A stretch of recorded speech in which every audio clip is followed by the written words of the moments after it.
saya Nadia Omara. Jangan lupa kalian subrek channel ini ya. Channel Karam Kali Aja Seram. Jangan lupa juga kalian like, komen, dan share. Terima kasih.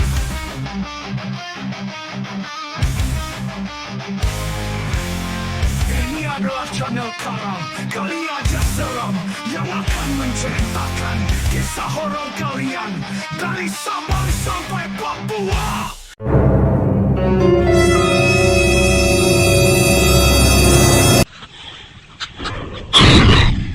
Kali Aja Seram.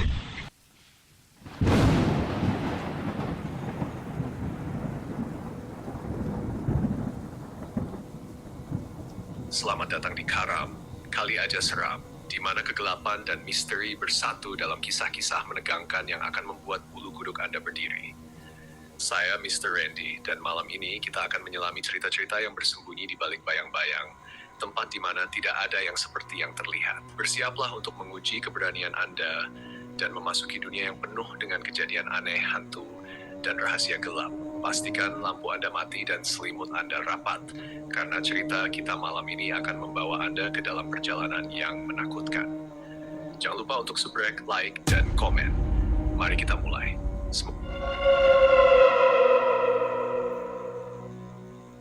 Assalamualaikum warahmatullahi wabarakatuh. Berjumpa kembali di channel kesayangan kita semua dari Sabang sampai Merauke, yaitu channel Karam Kali Aja Seram. Pada episode kali ini, spesial banget untuk kamu-kamu semua. Kenapa?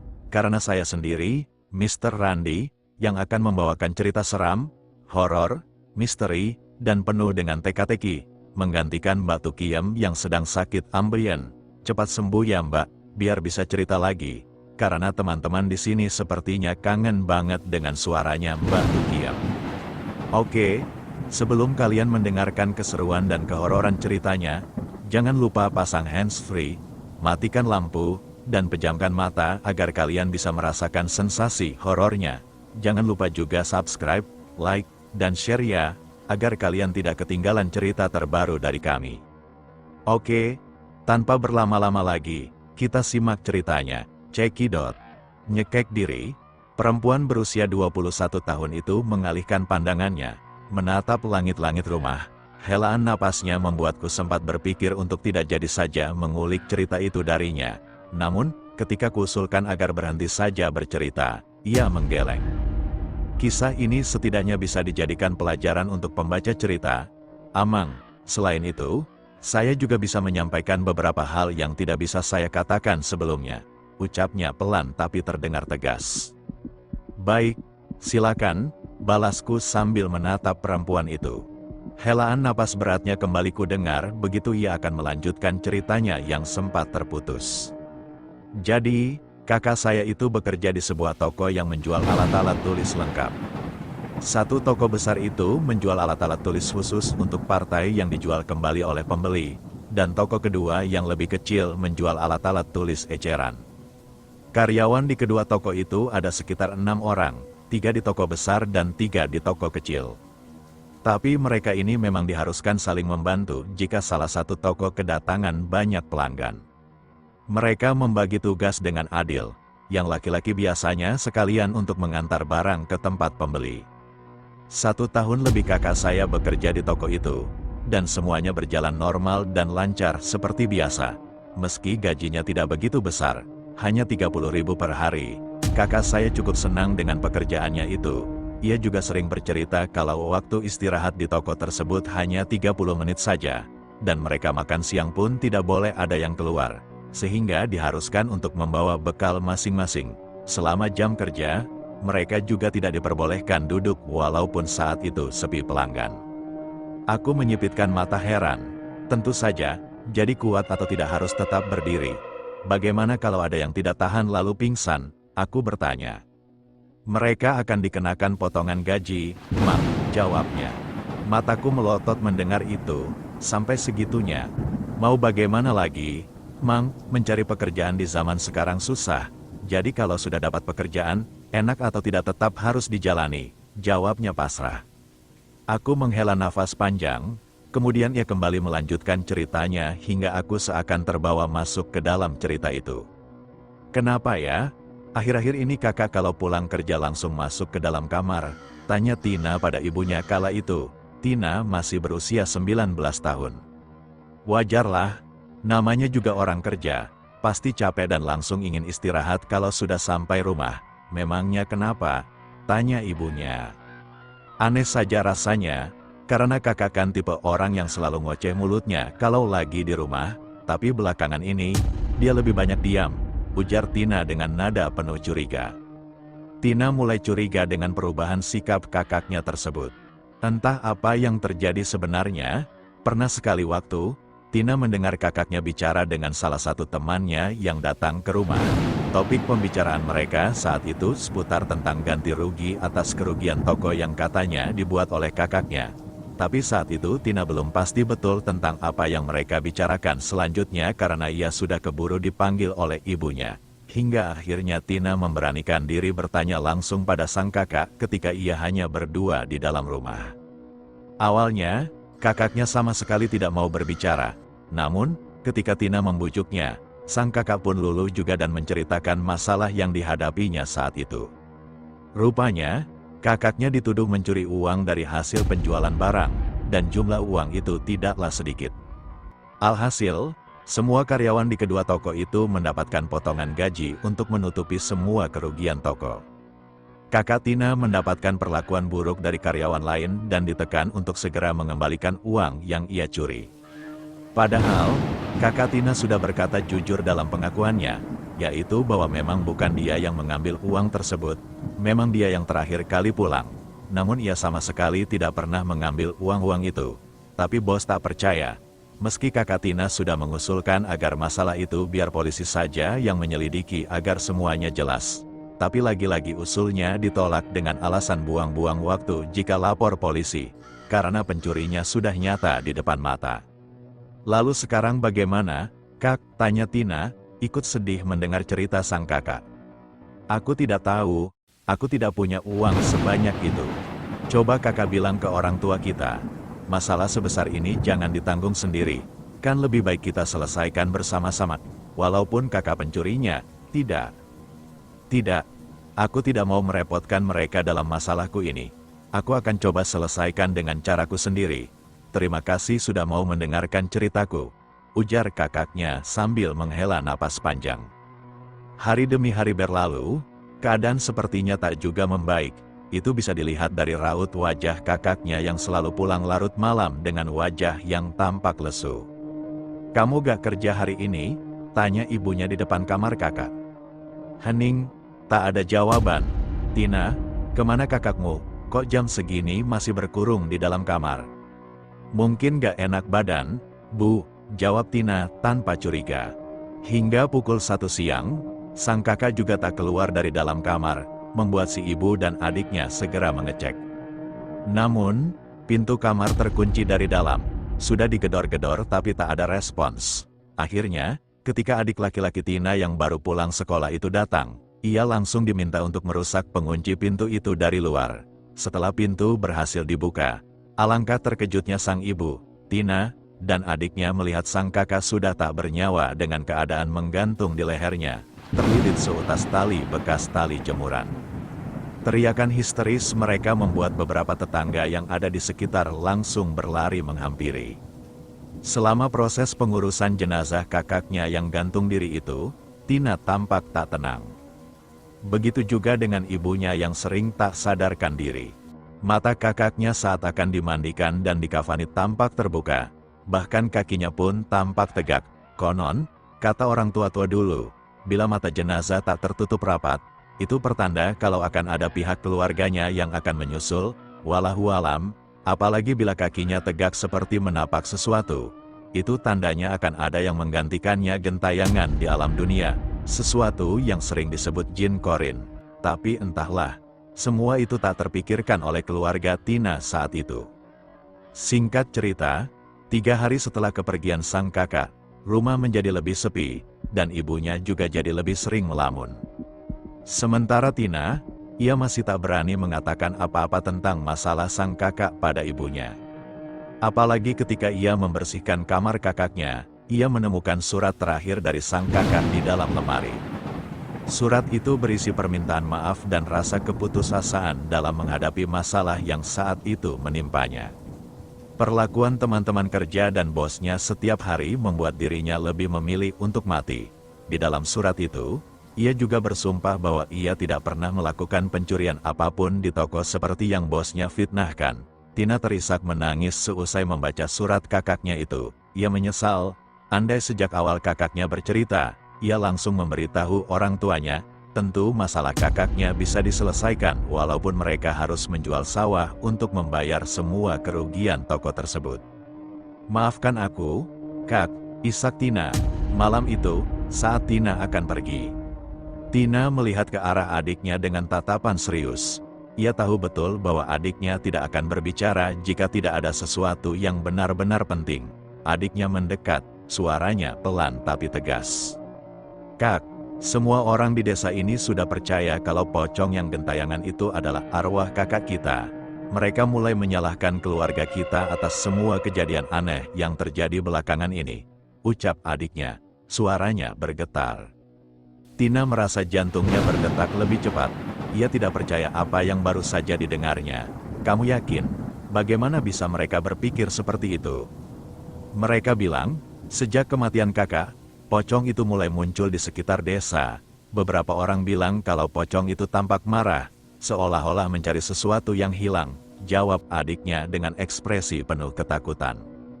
Tina menarik nafas panjang, mencoba menenangkan pikirannya. Kita harus melakukan sesuatu. Tidak mungkin kita biarkan rumor ini terus berkembang. Ini bukan hanya soal kita, tapi juga soal kehormatan keluarga kita. Adiknya mengangguk setuju. Tapi apa yang bisa kita lakukan? Kak, semua orang sudah terlanjur percaya. Tina terdiam sejenak, berpikir keras. Mungkin kita bisa memanggil seseorang yang ahli. Seseorang yang bisa membantu kita mengatasi semua ini. Kita butuh seseorang yang bisa menenangkan warga dan membuktikan kalau pocong itu bukan arwah kakak. Kamu maksud dukun atau ustadz? Kak, tanya adiknya dengan ragu. Ya, mungkin ustadz. Kita bisa meminta bantuan ustadz di kampung sebelah. Dia terkenal bisa mengatasi hal-hal seperti ini. Setidaknya, kita bisa mencoba, jawab Tina dengan penuh keyakinan. Adiknya tampak sedikit lega mendengar ide tersebut. Baiklah, Kak, kita akan coba. Aku akan bicara dengan ayah dan ibu tentang rencana ini. Malam itu, setelah berbicara dengan orang tua mereka, keluarga Tina memutuskan untuk mendatangi ustadz di kampung sebelah. Dengan penuh harapan, mereka berharap bahwa ustadz tersebut bisa membantu mereka menyelesaikan masalah yang sudah terlalu lama menghantui keluarga mereka. Sesampainya di rumah ustadz, mereka disambut dengan ramah. Ustadz mendengarkan cerita mereka dengan seksama, tanpa menyela sedikit pun. Setelah semuanya diceritakan, ustadz mengangguk pelan, seolah-olah memahami betul apa yang sedang mereka hadapi. Jangan khawatir, insya Allah kita bisa mencari tahu kebenarannya. Terkadang, jin yang usil memang suka menyerupai orang yang baru saja meninggal untuk menakut-nakuti manusia, ucap ustadz dengan tenang. Ustadz pun segera mempersiapkan dirinya untuk melakukan ruqyah di rumah Tina, dan memohon perlindungan kepada Allah agar keluarga Tina bisa terbebas dari gangguan tersebut.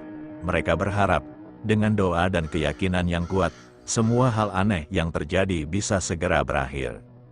Sesampainya di rumah, Ustadz mulai melakukan ritual ruqyah, membaca ayat-ayat suci Al-Quran dengan penuh konsentrasi. Tina, adiknya, dan orang tuanya hanya bisa berdoa dan berharap agar semuanya kembali normal seperti sedia kala. Tiba-tiba, di tengah pembacaan ayat-ayat suci itu, terdengar suara keras dari arah kamar kakak Tina. Suara seperti seseorang yang mengerang kesakitan, membuat semua orang yang ada di sana merinding. Ustadz tetap tenang, melanjutkan bacaan ayat-ayat suci. Lebih keras, setelah beberapa saat, suara itu hilang, meninggalkan keheningan yang mencekam. Ustadz menoleh ke arah keluarga Tina, memberikan senyum yang menenangkan. Insya Allah, pocong itu tidak akan mengganggu lagi. Semuanya sudah selesai. Tina menghela nafas lega. Begitu pula dengan adiknya dan orang tuanya. Mereka berterima kasih kepada Ustadz dan berharap bahwa malam itu adalah terakhir kalinya mereka harus menghadapi gangguan yang mengerikan. Namun, di dalam hati kecilnya, Tina masih menyimpan kekhawatiran. Apakah benar semua ini sudah berakhir, ataukah ini hanya permulaan dari sesuatu yang lebih besar?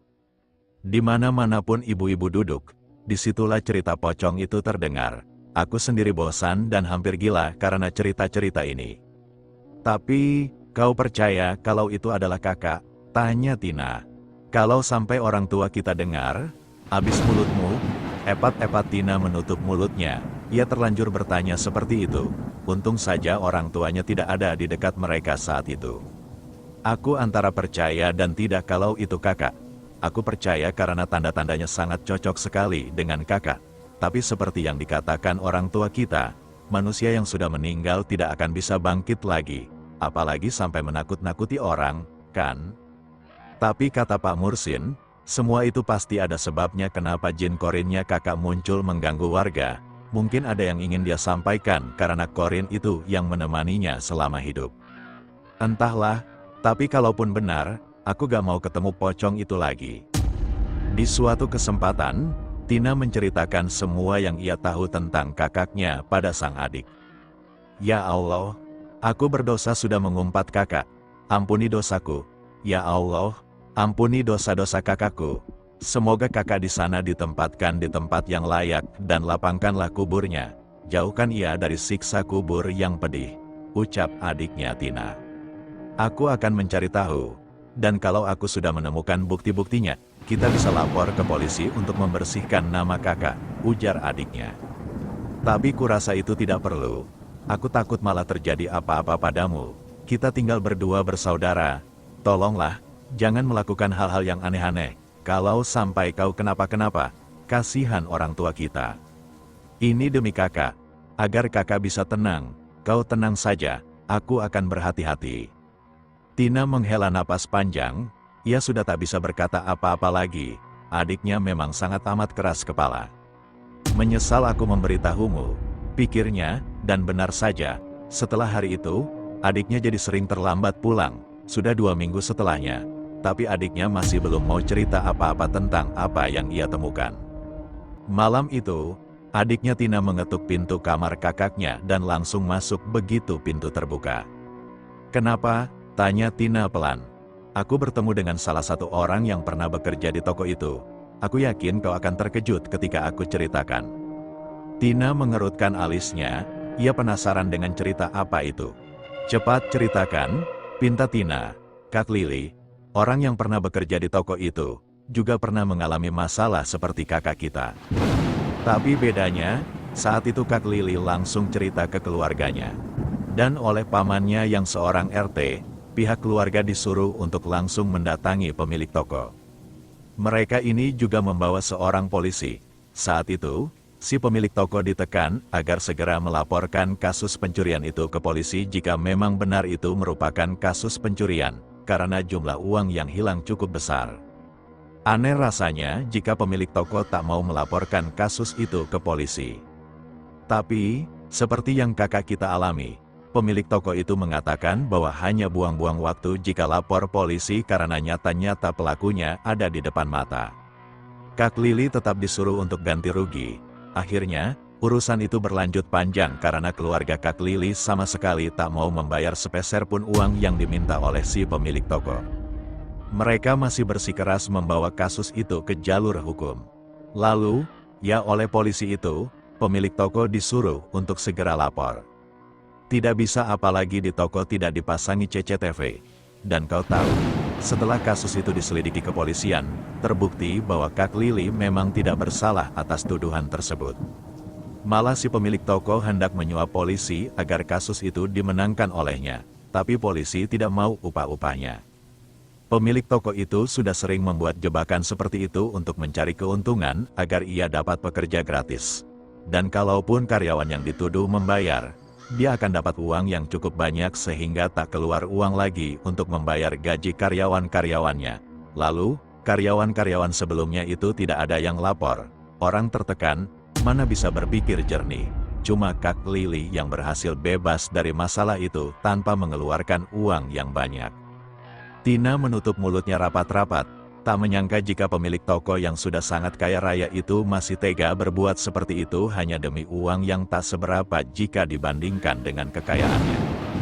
Lalu, sekarang kita harus bagaimana? Apa kita juga harus lapor polisi? Kita belum cukup bukti untuk kasus kakak. Aku akan terus mencari bukti-bukti itu. Kau tenang saja. Doakan aku semoga baik-baik saja, karena orang itu bisa melakukan apapun dengan uangnya. Bahkan untuk membeli hukum pun dia mampu. Aku tak izinkan kau untuk mencari bukti-bukti itu. Sekarang kita harus fokus pada masa depan kita saja. Biarkanlah yang sudah berlalu. Jangan lagi untuk menguliknya. Aku takut akan terjadi apa-apa padamu. Aku tak bisa bayangkan bagaimana orang tua kita nanti kalau sampai kau celaka. Orang seperti itu tak boleh dibiarkan. Dia bahkan tak mengucapkan sepatah kata pun atas kematian kakak. Padahal nyata-nyata itu ulahnya. Aku benar-benar emosi. Andai aku tak bisa menyeretnya masuk penjara, maka itu berarti aku yang akan masuk penjara. Kau gila? Hah, kau masih bocah sudah berpikiran seperti itu? Bentak Tina sambil mengangkat tangannya, bermaksud hendak melayangkan pukulan pada adiknya tersebut. Benar, orang seperti dia itu tidak pantas hidup enak dan bebas begitu. Yang ada, kalau dibiarkan, akan makin banyak korban-korbannya seperti kakak. Mending kalau korbannya itu pintar seperti Kak Lili. Tapi kalau lemah mental seperti kakak, bagaimana? Apa yang akan terjadi selanjutnya? Kau pasti bisa bayangkan. Tina terdiam, hening untuk beberapa saat. Hanya helaan napas keduanya yang terdengar memburu. Mereka hanyut dalam pikiran masing-masing. 1 bulan sudah berlalu, cerita teror pocong di desa belum benar-benar redup. Hanya saja, orang-orang sekarang lebih memilih untuk tidak berurusan dengan orang tua Tina yang dianggap sudah gila. Karena pernah beberapa waktu lalu, ketika ayahnya mendengar beberapa warga membicarakan pocong itu, sang ayah langsung membabat habis tiang rumah, antena TV, tiang-tiang jemuran milik warga yang membicarakan pocong tersebut. Tak hanya sekali 2 kali hal itu terjadi. Bahkan ayahnya pernah berkata, "Ini hanya tiang rumah dan jemuran yang kuhancurkan. Nanti kalau ku dengar lagi cerita tak masuk akal yang melibatkan arwah anakku, maka siap-siaplah, leher kalian yang akan ku penggal." Sore itu, adiknya Tina pulang dengan keadaan yang mengejutkan. Ia diantar oleh beberapa orang ke rumah, tubuhnya penuh darah. Tentu saja hal ini membuat orang tuanya dan juga sang kakak sangat terkejut bercampur panik. Kami menemukannya di jalan dekat sawah Haji Cuplis. Saat ditemukan, keadaannya memang sudah babak belur begini. Entah apa yang sudah terjadi. Meski tidak yakin, tapi Tina berat kecurigaannya terhadap pemilik toko. Bisa jadi ini ulah pemilik toko tersebut. Hari-hari berlalu, Tina dengan penuh kasih sayang mengurus adiknya itu. Ia juga selalu menanyakan siapa yang membuat adiknya jadi seperti itu. Tapi tak satu pun pertanyaan itu dijawab oleh sang adik.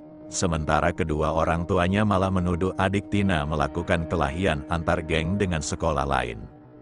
"Kak," panggil adiknya untuk pertama kali setelah sekian lama tak pernah lagi memanggilnya dengan sebutan kakak. "Ya," sahut Tina. Hening, adiknya terdiam. Lalu kemudian sang adik menggelengkan kepala dan bibirnya tersenyum. "Tidak, bukan apa-apa. Aku hanya ingin mengucapkan terima kasih karena kau sudah merawatku." "Bicara apa kau ini? Kau itu adikku, tentu aku akan merawatmu bila kau terluka. Bila suatu saat nanti aku mati, tolong jaga orang tua kita ya, Kak." Tina terdiam, ia kembali duduk di sebelah adiknya itu. "Siapa yang melakukan ini semua padamu? Apa ini berkaitan dengan pemilik toko itu?" "Tidak, Kak, ini murni perkelahianku dengan teman-teman sekolah," jawab adiknya pelan. Wajah adiknya tampak serius. Tapi Tina tak yakin jawaban itu jujur dari hati adiknya. "Kalau begitu, istirahatlah sekarang, biar kau lekas pulih dan bisa kembali bersekolah." Malam itu hening sekali. Hanya suara mirip taburan pasir di atas atap yang sesekali mengganggu ketenangan. Tina menjalani hidupnya dengan berat hati setelah kepindahan itu. Meski lingkungan baru lebih tenang, bayangan tentang kakak dan adiknya terus menghantui pikirannya. Setiap malam, suara-suara aneh sering terdengar dari kamar yang dulunya ditempati adiknya. Tina mencoba untuk mengabaikannya, namun rasa bersalah dan kesedihan selalu kembali menghampirinya. Di toko tempat Tina bekerja, ada seorang rekan bernama Sari yang mulai dekat dengannya. Sari sering mendengar cerita tentang kakak dan adik Tina, dan suatu hari ia mengusulkan sesuatu yang tidak terduga. "Tina, aku tahu ini mungkin terdengar aneh, tapi bagaimana jika kita mencoba mencari tahu lebih jauh tentang kematian kakak dan adikmu? Mungkin ada sesuatu yang bisa kita ungkap," kata Sari sambil menatap Tina serius. "Aku sudah lelah dengan semua ini, Sari. Aku hanya ingin menjalani hidupku dengan tenang," jawab Tina dengan suara yang terdengar lelah. Namun, Sari tidak menyerah. "Tapi bagaimana kalau ini bisa memberimu kedamaian? Jika kita menemukan jawaban, setidaknya kamu bisa merasa lega." Setelah beberapa hari berpikir, akhirnya Tina setuju. Bersama Sari, ia mulai menyelidiki kembali jejak-jejak yang tertinggal dari masa lalu keluarganya. Mereka mendatangi beberapa tempat yang pernah menjadi bagian dari hidup kakak dan adiknya, termasuk toko tempat kakaknya dulu bekerja. Di sana, mereka bertemu dengan mantan pekerja lainnya yang menceritakan hal-hal yang mirip dengan apa yang pernah dialami kakaknya. Dari percakapan itu, Tina dan Sari semakin yakin bahwa ada sesuatu yang tidak beres dengan pemilik toko tersebut. Suatu hari, mereka mendapat informasi bahwa pemilik toko tersebut telah meninggal dunia secara mendadak. Kematian yang misterius itu membuat Tina terkejut, dan di sisi lain, ia merasa sedikit lega. Namun, misteri tentang kematian kakaknya tetap belum terpecahkan. Setelah beberapa minggu berlalu, kehidupan Tina dan keluarganya mulai kembali normal. Ibunya perlahan pulih, dan usaha ayahnya semakin berkembang. Meski begitu, bayangan tentang kakak dan adiknya tidak pernah sepenuhnya hilang. Pada malam hari, Tina sering bermimpi tentang mereka. Dalam mimpinya, kakak dan adiknya tersenyum padanya, seolah-olah ingin mengatakan bahwa mereka sudah tenang di alam sana. Tina mulai menerima bahwa mungkin ini adalah cara mereka untuk berpamitan dan memberitahu bahwa segala sesuatunya sudah berakhir. Akhirnya, Tina memutuskan untuk melanjutkan hidupnya dengan membawa kenangan tentang mereka sebagai bagian dari dirinya. Setiap kali dia merasa sedih, dia mengingat senyuman kakak dan adiknya dalam mimpi itu, dan itu memberinya kekuatan untuk terus berjalan. Cerita ini berakhir dengan Tina yang duduk di tepi danau, memandang langit yang mulai memerah di senja hari. Di hatinya, dia berdoa agar kakak dan adiknya diberi tempat terbaik di sisi Tuhan. Meski kehidupan tidak akan pernah sama lagi, dia tahu bahwa mereka akan selalu hidup dalam hatinya. Demikianlah ceritanya, semoga kalian terhibur dan tetap setia ngikuti channel Karam Kali Aja Seram. Saya, Mr. Randi pamit undur diri. Terima kasih. Assalamualaikum warahmatullahi wabarakatuh. Bye-bye.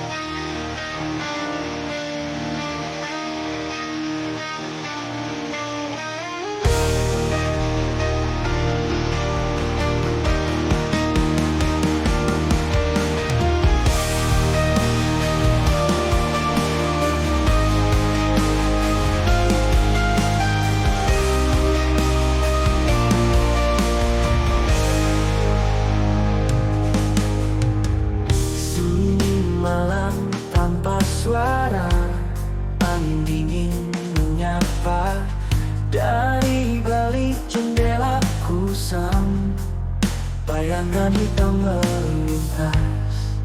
Hantu di dalam mimpi mengintai tanpa henti. Malam ini aku tak sendiri, ada dia bayangan sepi. Ketika bulan sembunyi dalam gelap, ku tak bisa lari.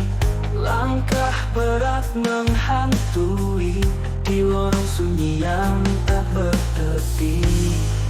Hantu di dalam mimpi mengintai tanpa henti. Malam ini aku tak sendiri, ada dia bayangan sepi.